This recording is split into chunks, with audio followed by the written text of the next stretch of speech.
Assalamualaikum warahmatullahi wabarakatuh. Salam sejahtera untuk kita semua.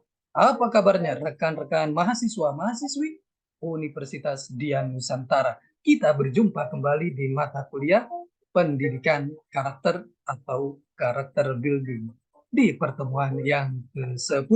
Tidak terasa kita sudah memasuki pertemuan yang ke-10. Mudah-mudahan Allah Subhanahu wa taala Tuhan yang Maha Esa memberikan kita keberkahan, kesehatan sehingga kita bisa menyelesaikan mata kuliah ini dengan sukses dan lancar.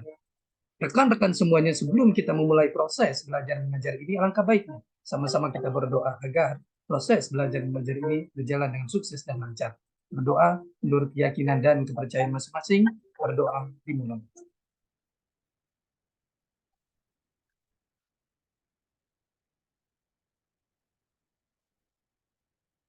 Selesai. Rekan-rekan semuanya, di pertemuan yang ke-10 ini kita akan membahas materi yang sangat menarik sekali. Mohon izin saya share materinya. Di pertemuan yang ke-10 ini kita akan membahas materi mengenai kedisiplinan dan tanggung jawab. Ini materi yang sangat menarik sekali. Disiplin merupakan suatu sikap yang menunjukkan kesediaan untuk menepati atau mematuhi dan mendukung ketentuan, tata tertib peraturan, nilai, serta kaidah-kaidah yang berlaku. Dengan demikian, disiplin bukanlah suatu yang dibawa sejak awal, tetapi merupakan sesuatu yang dipengaruhi oleh faktor ajar atau pendidikan.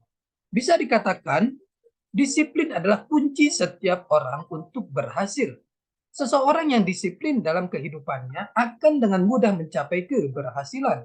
Kedisiplinan memerlukan konsistensi dari setiap individu dalam melaksanakannya. Disiplin memerlukan pemahaman yang mendalam bagi seseorang untuk mencapai kesuksesan. Karena di dalam disiplin terkandung unsur-unsur yang harus dipenuhi atau dijalankan. Disiplin datang dari diri sendiri. Karena fungsi utama disiplin adalah untuk mengajar mengendalikan diri dengan mudah menghormati dan mematuhi aturan. Tidak hanya aturan yang tertulis, tetapi juga aturan yang tidak tertulis, yang datang dari situasi dan kondisi lingkungan sekitar. Sebagai contoh terdekat, sebagai mahasiswa, tentunya semua berbeda dari SMA yang masih dikoordinir dengan ketat. Namun di dunia perkuliahan, kuncinya ada pada diri sendiri. Dengan jadwal yang berbeda setiap hari, tentunya yang dibutuhkan adalah kesadaran dan disiplin diri.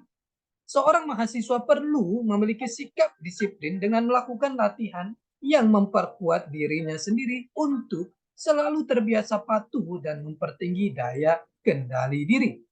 Sikap disiplin yang timbul dari kesadarannya sendiri akan dapat lebih memacu dan tahan lama dibandingkan dengan sikap disiplin karena ada penguasaan, ia akan bertindak semaunya dalam proses belajarnya apabila tidak ada pengawas. Karena itu perlu ditegakkan di bangku perkuliahan berupa koreksi dan sanksi. Mahasiswa sebagai masyarakat intelektual dan sekaligus sebagai warga negara tentu saja memiliki tugas dan tanggung jawab yang tidak ringan. Sebab idealnya mahasiswa dituntut bukan hanya untuk cerdas dalam belajar, tetapi lebih daripada itu juga harus kritis terhadap kenyataan sosial yang ada. Tetapi lebih daripada itu harus kritis pada kenyataan sosial yang ada. Kenyataan inilah yang menyebabkan adanya agent of change. Mahasiswa memiliki tanggung jawab untuk merubah. Tidak harus merubah dunia, setidaknya merubah dirinya sendiri. Karena mahasiswa memiliki tanggung jawab untuk dirinya sendiri. Tanggung jawab terhadap diri sendiri menentukan kesadaran setiap orang untuk memenuhi kewajibannya sendiri dalam mengembangkan kepribadian sebagai manusia pribadi. Dengan demikian bisa memecahkan masalah-masalah kemanusiaan mengenai dirinya sendiri. Tanggung jawab adalah ciri-ciri manusia yang beradab, berbudaya.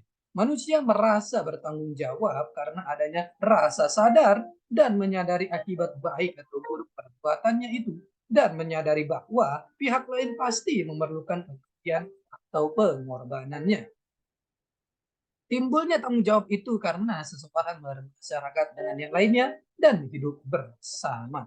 Salah satu tanggung jawab mahasiswa misalnya dalam ujian semester mendapatkan nilai D, nilai yang dia dapat akibat kelalaiannya selama ini dan harus dipertanggungjawabkan. Bahkan jika mendapat nilai A, nilai tersebut harus dipertanggungjawabkan agar terlihat bahwa orang tersebut memang pantas mendapat nilai A dalam diri mahasiswa. Tanggung jawab terhadap diri sendirilah yang dibutuhkan. Pengertian disiplin. Disiplin berasal dari bahasa Latin discere, yang artinya belajar. Disiplin asalnya dari bahasa Inggris yaitu disiplin, yang artinya pengikut atau murid. Disiplin adalah rasa taat dan patuh terhadap nilai yang dipercaya dan menjadi tanggung jawabnya. Dengan kata lain, disiplin adalah patuh terhadap peraturan atau tunduk pada pengawasan dan pengendalian. Sedangkan pendisiplinan adalah sebuah usaha yang dilaksanakan untuk menanamkan nilai atau pemaksaan supaya subjek mentaati sebuah peraturan. Disiplin merupakan sikap yang selalu tepat janji, sehingga orang lain percaya karena modal seseorang dalam wirausaha adalah mendapat kepercayaan dari orang lain. Disiplin adalah sikap hidup dan perilaku yang mencerminkan tanggung jawab terhadap kehidupan. Tanpa paksaan dari luar, sikap dan perilaku ini dianut berdasarkan keyakinan bahwa hal itu bermanfaat bagi diri sendiri dan masyarakat. Hal ini terkait dengan kemauan dan kemampuan seseorang menyesuaikan interannya dan mengendalikan dirinya agar sesuai dengan norma, aturan, hukum, dan kebiasaan yang berlaku dalam lingkungan sosial budaya setempat. Pengertian disiplin menurut para ahli, pengertian disiplin menurut Pak ahli pertama dari Siswanto 2001, memandang bahwa disiplin adalah suatu sikap menghormati, menghargai, patuh, dan taat terhadap peraturan-peraturan yang berlaku, baik yang tertulis maupun yang tidak tertulis. Alat-alat manajemen tertulis. Kita lihat yang betul serta sanggup menjalankannya dan tidak mengelak untuk menerima sanksi-sanksi yang apabila ia melanggar tugas dan wewenang yang diberikan kepadanya. Dipo dalam Atmo di Wiryo 2000 mengemukakan bahwa disiplin adalah setiap usaha mengkoordinasikan perilaku seseorang pada masa yang akan datang dengan mempergunakan hukum dan ganjaran. Definisi ini memfokuskan pengertian disiplin sebagai usaha untuk menata perilaku seseorang agar terbiasa melaksanakan sesuatu sebagaimana mestinya yang dirangsang dengan hukuman atau ganjaran. Atmo Sudirjo dalam Atmo di Wirjo 2000 mendefinisikan disiplin sebagai bentuk ketaatan dan pengendalian diri erat hubungannya dengan rasionalisme sadar, tidak emosional. Pendapat ini mengilustrasikan bahwa disiplin sebagai suatu bentuk kepatuhan terhadap aturan melalui pengendalian diri yang dilakukan melalui pertimbangan yang rasional. Depdiknas 2001 mendefinisikan disiplin atau tertib adalah suatu sikap konsisten dalam melakukan sesuatu. Menurut pandangan ini, disiplin sebagai suatu sikap konsisten dalam melakukan sesuatu. Menurut pandangan ini, disiplin sebagai sikap yang taat terhadap sesuatu aturan yang menjadi kesepakatan atau telah menjadi ketentuan. Patoni 2006, kedisiplinan dapat diartikan bila mana pegawai selalu datang dan pulang pada tepat waktu yang ditentukan oleh kepala manajer pimpinan dari masing-masing instansi. Hasibuan 2002, disiplin adalah suatu sikap menghormati dan menghargai suatu peraturan yang berlaku baik secara tertulis maupun tidak tertulis, serta sanggup menjalankannya dan tidak menolak untuk menerima sanksi-sanksi apabila dia melanggar tugas dan wewenang yang diberikan kepadanya. Dari pendapat para ahli di atas, maka dapat disimpulkan bahwa disiplin adalah suatu kondisi yang tercipta dan terbentuk melalui serangkaian perilaku yang menunjukkan nilai-nilai ketaatan, kepatuhan, kesetiaan, ketentraman, keteraturan, dan ketertiban. Unsur-unsur disiplin menurut Tulus TUU 2004 menyebutkan unsur-unsur disiplin adalah sebagai berikut. Satu, mengikuti dan menaati peraturan nilai dan hukum yang berlaku.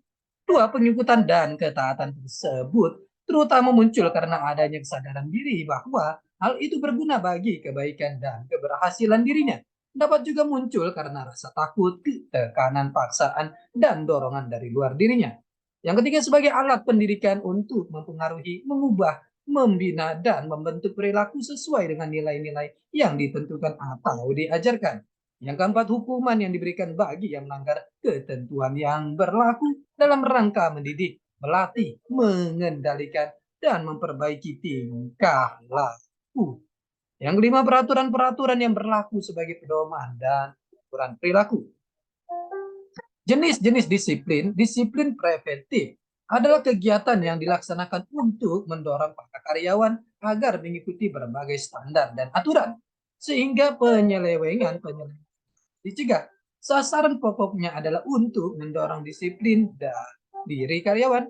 Dengan cara ini karyawan menjaga disiplin diri mereka dan bukan karena suatu paksaan.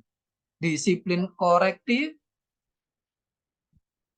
adalah kegiatan diambil untuk menangani pelanggaran terhadap aturan-aturan dan mencoba menghindari pelanggaran-pelanggaran berikutnya. Kegiatan korektif sering berupa sesuatu bentuk hukuman dan disebut tindakan kedisiplinan. Sasaran-sasaran tindakan pendisiplinan hendaknya positif, bersifat mendidik, dan menilai, bukan tindakan negatif yang bersifat menjatuhkan. Secara umum, tindakan pendisiplinan adalah sebagai berikut. Satu, untuk memperbaiki pelanggaran. Dua, untuk menghalangi karyawan lain melakukan pelanggaran serupa. Tiga, untuk menghalangi karyawan untuk melakukan pelanggaran serupa dan untuk menjaga berbagai standar agar tetap konsisten dan efektif. Rekan-rekan semuanya, ini adalah pertemuan kita yang ke-10. Kita akan berjumpa di pertemuan-pertemuan selanjutnya. Tetap semangat belajar untuk mencapai kesuksesan. Salam sehat selalu. Assalamualaikum warahmatullahi wabarakatuh.